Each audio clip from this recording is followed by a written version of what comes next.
আমি তো বললাম আমার খিদে নেই। কফিটা কোথায় আমার?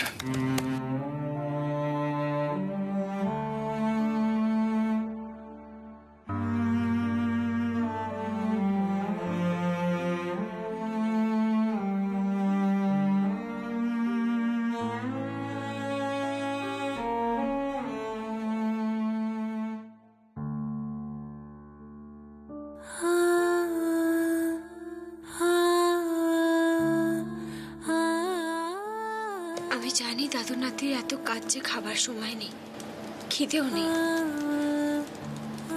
কিন্তু তাও দাদুর নাতিকে একটু হলেও মুখে দিতে হবে কিছু, নাহলে বাড়ির কেউ খেতে পারবে না।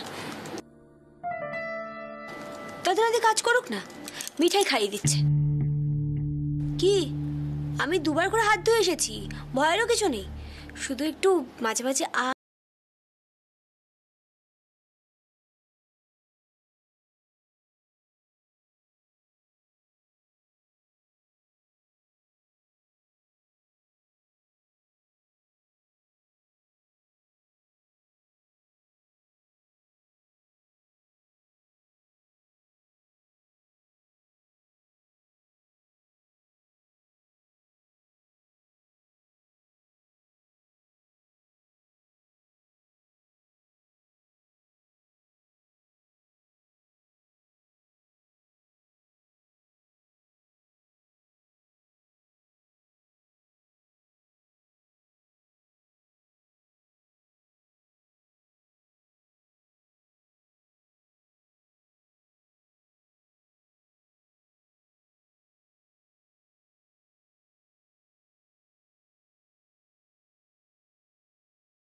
একটা ভালো খবর আছে জানো তো, বড়বাবুর অফিসে আজকে বড়বাবু তার বন্ধুকে ডেকেছিলেন। আমি ফাইল দিতে গিয়েছিলাম, আমি আড়াল থেকে শুনেছি বড়বাবু তার বন্ধুকে বলছেন জয়িতা ম্যাডাম বড়বাবুকে ইচ্ছে করে ফাঁসাতে চাইছেন, বর্তার বাবা অন্য কেউ। দেখো এই কথাটা যদি সত্যি না হতো তাহলে তো বড়বাবু তার বন্ধুকে ভাবে আড়ালে ডেকে কথাগুলো বলতেন না, বাড়ির কেউ তো উপস্থিত ছিল না তখন। বড়বাবু নিজের কাছের বন্ধুকে নিশ্চয়ই মিথ্যে বলবেন না, ওখানে তো বদনামের ভয়ও ছিল না বলো।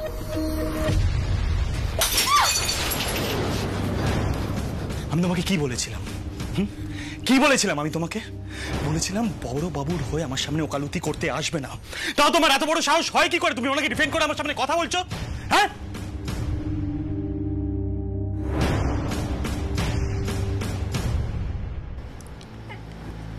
এত রেগে যাওয়ার কি আছে? যেটা মনে আসছে আমি বলতে পারবো না। আমরা সবাই জানি বড়বাবু বদরাগী মানুষ, উনি খুব খারাপ ব্যবহার করেন মাঝে মাঝে, কিন্তু উনি মিথ্যে বলতে পারেন না, এটা বিশ্বাস করি। তার মানে উনি এত বড় একটা মিথ্যে কথা বললেন আর তুমি বলছো উনি মিথ্যে কথা বলেননি, উনি ঠিক, আমরা সবাই ভুল। মিঠাই, তোমরা ওনার কথা বিশ্বাস করতে পারো, আমি পারি না। আর আমি যখন একটা কথা বলেছি অকারণে বলিনি, অনেক চিন্তা ভাবনা করেই বলেছি। সেটা তুমি কেন মানতে পারছো না? ওয়াই? আরে বাবা, তুমি এটা কি করে ভাবছো যে তুমি যেটা ভাবছো সেটাই সবসময় ঠিক হবে? সেটা কি কোনো প্রমাণ আছে? একটা ঘটনার তো অনেক রকম দিক থাকে, আর বড়বাবু কিন্তু তোমার বাবা হন, তাকে এভাবে অবিশ্বাস করা যায়? এটা উচিত নয়।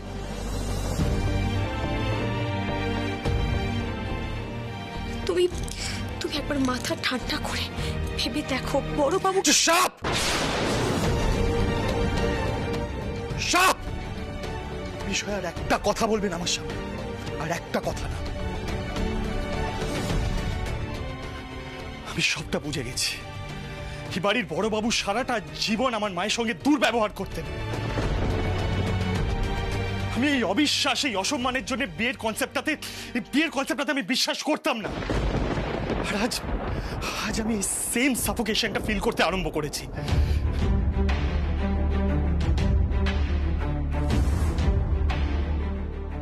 তোমার উচিত ছিল আমার পাশে দাঁড়ানো, আমাকে ট্রাস্ট করা, কিন্তু সেটা না করে তুমি আমাকে ছোট করছো কেন?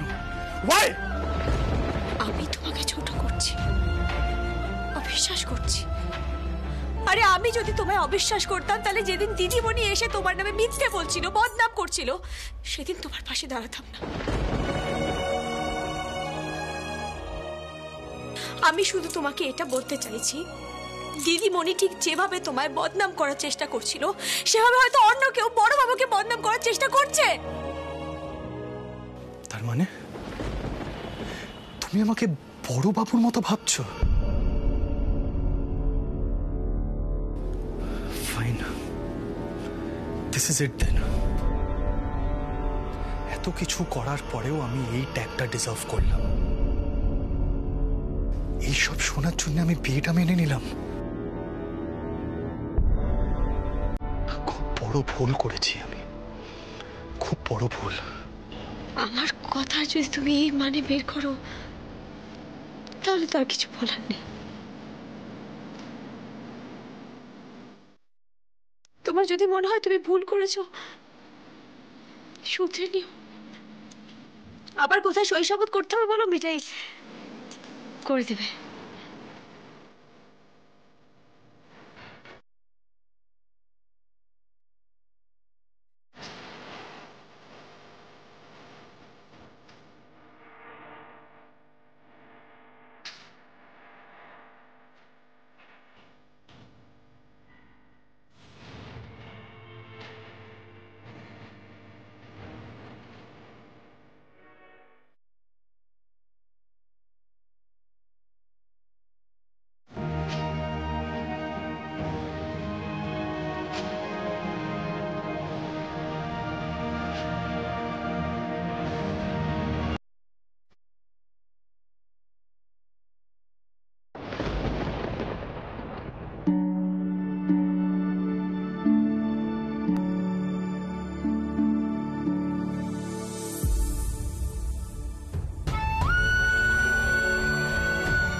কি রুদ্রদা তুমি? পৃথিবীটা দেখছি সত্যি গোলাকার। সেই চেনা পরিচিতদের মধ্যেই ঘোরাফেরা করতে পারি। এই ধারা ঠিকই এসেছে, এদিকে এসো। আরে ধারা, আয় আয় আয়, ভেতরে আয়। এসো এসো রুদ্র, ভেতরে এসো। আয় আয়, এটা আমাকে দে। রাজীবদা, কতদিন বাদে তোমার সাথে দেখা হলো বলো তো? বৌদি, তাই না? একদম আমার বেটার হাফ। আর এটাকে বল দেখি, রাতুল। ও হ্যালো। Hi hi hi. আর ও হলো শ্রী, আমার স্কুলের জুনিয়র সিট বলেছিলাম না, আমার বন্ধু, ওর বোন। আচ্ছা রুদ্রদা, নিপা তার মানে শ্রীয়ের কাজিন? ও হো হো, তুমি এর মধ্যে নিপাকে চিনেও ফেললে কি করে? নিপা অফিসে এসেছিল একটা গিফট দিতে আমাকে। সর্বনাশ। দেখেছো জিজু, নিপার কাণ্ডটা দেখেছো তুমি? আচ্ছা মেজগিনি থাক, ওসব কথা এখন থাক না। এই তোমরা দাঁড়িয়ে আছো কেন? বসো বসো বসো বসো। এই ধারা, কি খাবি, কফি না চা? কফি খেতে পারি যদি কারোর প্রবলেম না থাকে। এ কি প্রবলেম কি সেরে এক্ষুনি আনছি। রুদ্রদা, তুমি কিন্তু প্রথমবার আমাদের বাড়িতে এসছো, না খাইয়ে কিন্তু ছাড়ছি না। আরে নন্দা, আমি জাস্ট বসুন্ধরাকে পৌঁছতে এলাম। ও আমাকে বললো দাদার নাম রাজীব মিত্র। নামটা শুনে আমার কেমন খটকা লাগলো, তাই চলে এলাম। আর এসে দেখলাম সেই one and only Rajiv Kumar. দেখলে তো ভাই রুদ্র, এই রাজীব কুমারকে এড়ানো কিন্তু অত সোজা নয়, বুঝতে পারছো? ড্রাম পেটানো তুমি শুরু করে দিয়েছো। বৌদি, তোমার বরে তুমি ড্রাম রোল শোনো, আমি আজকে কফি করে আনছি। চল ভাইয়া, একদম না, আমিও আসছি। দেখ দেখ ধারা, কিরকম শোষিত নিপীড়িত অবস্থায় আমায় জীবন যাপন করতে হয়। এই রুদ্রটাই না ভালো আছে, বুঝতে পেরেছিস? বিয়ে থা কিছু করেনি, ঘর সংসারের কোনো বালাই নেই, দিব্যি গায়ে হাওয়া লাগিয়ে ঘুরে বেড়াচ্ছে, নো ঝামেলা নো ঝঞ্ঝাট, তাই না রুদ্রদা? আমি কিন্তু সবটা বুঝতে পেরেছি। রুদ্রদা, কাজের জায়গায় তুমি আমার সিনিয়র হতে পারো, এখানে কিন্তু নয়। এখানে আমি যা খুশি তাই বলি। আচ্ছা কফি এসে গেছে কিন্তু। এই বসো বসো বসো, আয় ধারা বস, দেখি গিন্নি বস বস বস বস। রাজীব দা একটা কথা বলো তো, নিপা রুদ্রদাকে ভালোবাসে তাই না? আরে এটা কি ভালোবাসা বলে না ধারা, এই পুরোটা একটা অদ্ভুত সিচুয়েশনের ফল। তুমি জানো না ও কতটা ইনোসেন্ট আর আমার থেকে কতটা ছোট। আর এদেরকে দেখছো, এরা এই পুরো ব্যাপারটাকে ঠাট্টা করে করে আরো বাড়িয়ে তুলেছে, স্পেশালি সিটটা। জাগে জাগে নাও না নাও, সবাই কফি টফি নাও।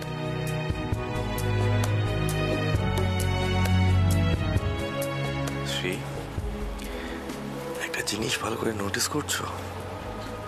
দেখো দেখো কিভাবে কথার ফাঁকে ফাঁকে রুডিদা তাকাচ্ছে বসুন্ধরার দিকে, ঠিক যেমন নিপা তাকায় রুডিদাকে দেখে।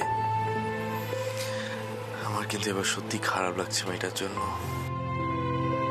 এরকম একটা দিন আসবে সেটা আমরা অনেক আগে থেকেই জানতাম রাতুল। নিপাকে আমি অনেক বলেছি, বুঝিয়েছি, বকেছি, কিছুই শোনে না। কি করব আর, কষ্ট পাবে।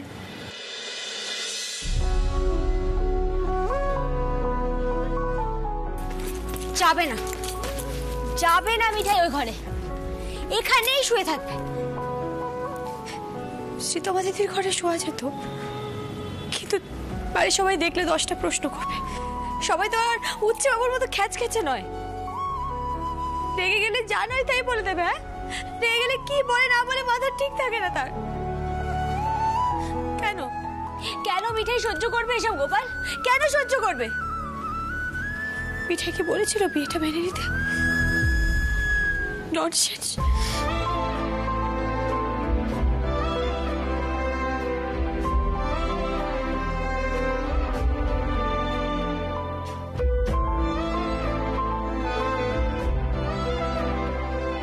এইসব শোনার জন্য আমি বিয়েটা মেনে নিলাম। খুব বড় ভুল করেছি আমি, খুব বড় ভুল।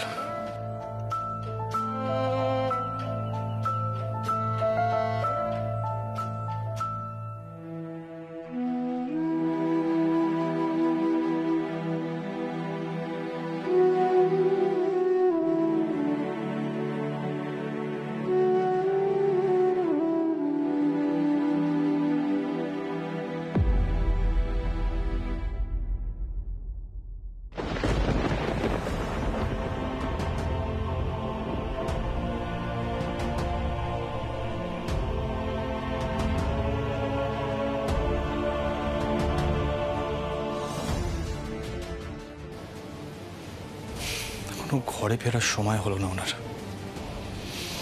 যা পারে করুক, আমি খোঁজ নেব না কোথায় আছে কি করছে, কিছু জানার চেষ্টা করবো না। আর 5 মিনিট ওয়েট করবো, তারপর দরজা বন্ধ করে শুয়ে পড়বো।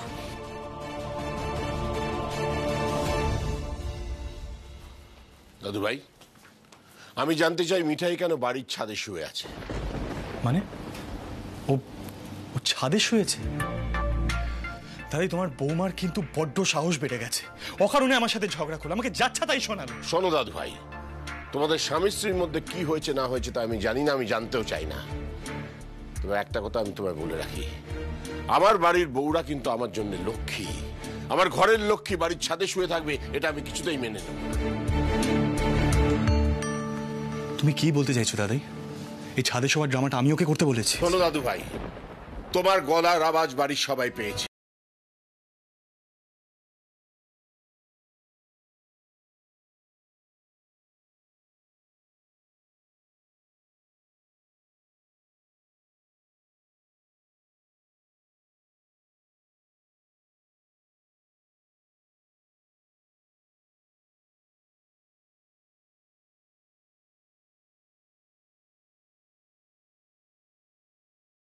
যা বলছি তাই শোনো, যাও।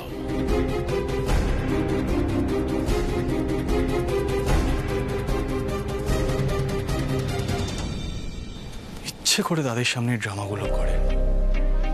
এই জন্য আমি বলি ম্যারেজ ট্যারেজ এগুলো খুব ডিসকাস্টিং কনসেপ্ট, বাজে কনসেপ্ট, সহ্য। এখন আবার আমাকেই যেতে হবে, কোনো মানে হয়? আবার আমি যদি না যাই দাদাই বাড়ি ছেড়ে হাঁটা দেবে, এটা অদ্ভুত ঝামেলায় পড়েছি আমি।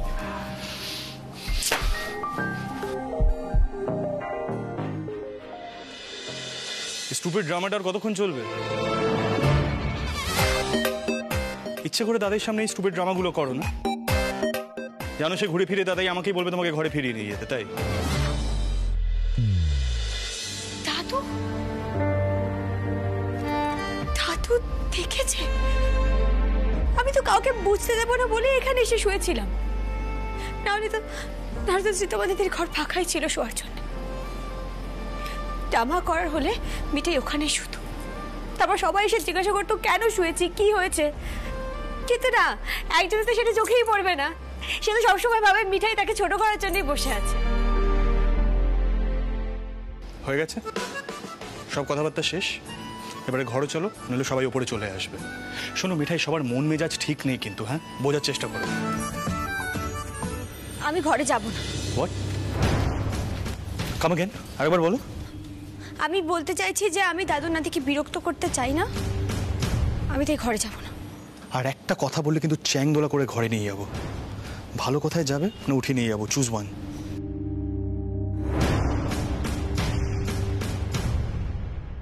এগুলো ঠিক নয়, বুঝেছো তো?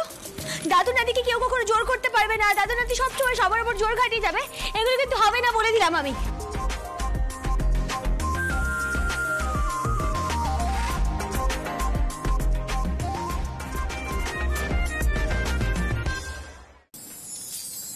কি হলো? ওর ড্রামা শুরু হয়ে গেল। এসবের মানেটা কি? বাদরামিটা না করলে নয়, তাই না? সবসময় কিন্তু মিঠাইকে এসব কথা বলে যাবে না, আমি বলে দিলাম। মিঠাই কিছু বলে না বলে যা খুশি তাই শুনিয়ে দেওয়া যায় না মিঠাইকে? ঠিক আছে, তুমি বিয়েটা মেনে পস্তাচ্ছ, তুমি বিয়েটা মেরো না, দরকার নেই মানার। মিঠাই আজকে এই ঘরে থাকছে, কালকে থেকে মিঠাই এই ঘরে থাকবে না। আজকে রাতে থাকছে কারণ দাদু কষ্ট পাবে, কালকে থেকে মিঠাই সীতামা দিদির ঘরে থাকবে। দাদু নাতি কোনো প্রবলেম হবে না, আর মিঠাই কালকে সবাইকে বলে দেবে যে পায়ে ব্যথা, তাই মিঠাই আলাদা শুলে সুবিধা হয়। ব্যাস, সব কথা শেষ, এবার আরো নিবে, ঘুমিয়ে পড়া হোক।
তার মানে সব সময় তোমার কথা মতো চলতে হবে, কোনো প্রতিবাদ করা যাবে না, তাই তো? সারা জীবন মুখ বুজে তোমার কথা মেনে নিতে হবে, কিছু ভুল মনে হলেও বলা যাবে না। শোনো, বিয়েটা না এক দুদিনের ব্যাপার নয়, সারা জীবনের ব্যাপার। এর মানে তো মিরাকে সারা জীবন এভাবেই চলতে হবে, তাই তো? এই কথাগুলো কি আমি বলেছি? তোমার কথা শুনে তো তাই মনে হচ্ছে, যাকে আমি আর কথা বাড়াতে চাই না।